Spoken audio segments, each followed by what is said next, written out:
Sveiki, sveiki. Pasakė bus žurnalistų. Metu vyksta tikrai labai sudėtinga paieškos ir gelbėjimo operacija. Jinai dar tikrai kurį laiką užtruks. Norim dar kartą pakartoti, kad tikrai nėra jokio patvirtinimo, kad kariai būtų žuvę. Tai gal tik tai pasakysiu taip, kad dabar yra susiaurintas rajonas, žinom maždaug kurioje vietoje galbūt kažkas tai atsitiko, todėl mes sutelkę visą įrangą techniką, lietuviai kartu su amerikiečių pajėgomis vyksta paruošimieji darbai. Daugiau komentuoti nelabai galiu dėl to, kad vyksta ikiteisminis tyrimas dėl dingusių karių. Ir ką galiu tai pasakyti, kad mums labai svarbu surasti, kaip galima greičiau surasti tuos dingusius karius, nes amerikiečių buvimas čia Lietuvoje, patys žinom, kokia yra didelė svarba.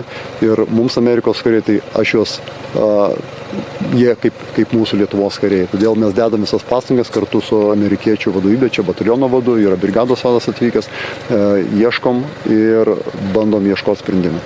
Šiuo metu nėra jokios patvirtintos informacijos, nėra jokių žuvusių karių kūnų. Tai todėl sakyti, kad yra žuvę kariai, yra tiesiog neteisinga.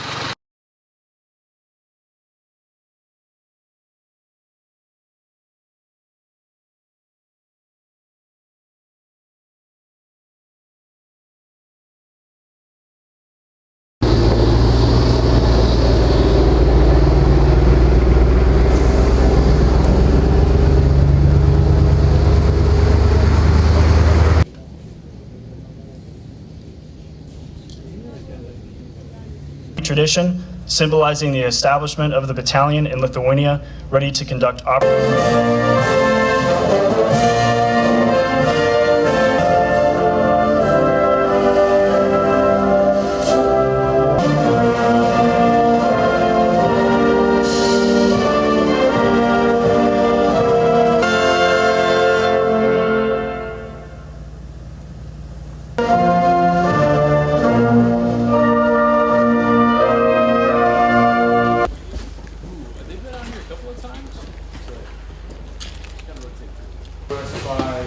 By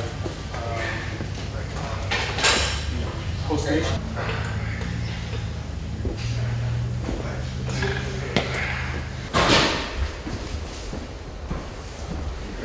Yeah.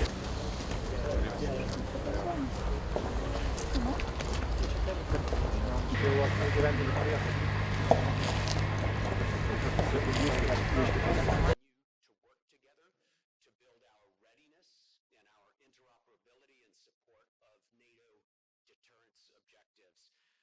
Lithuania, of course, is a strong and staunch ally since 2004, and to the United States is a valued and important security partner, both regionally and for years, from close friendships and professionals, working closely with the U.S.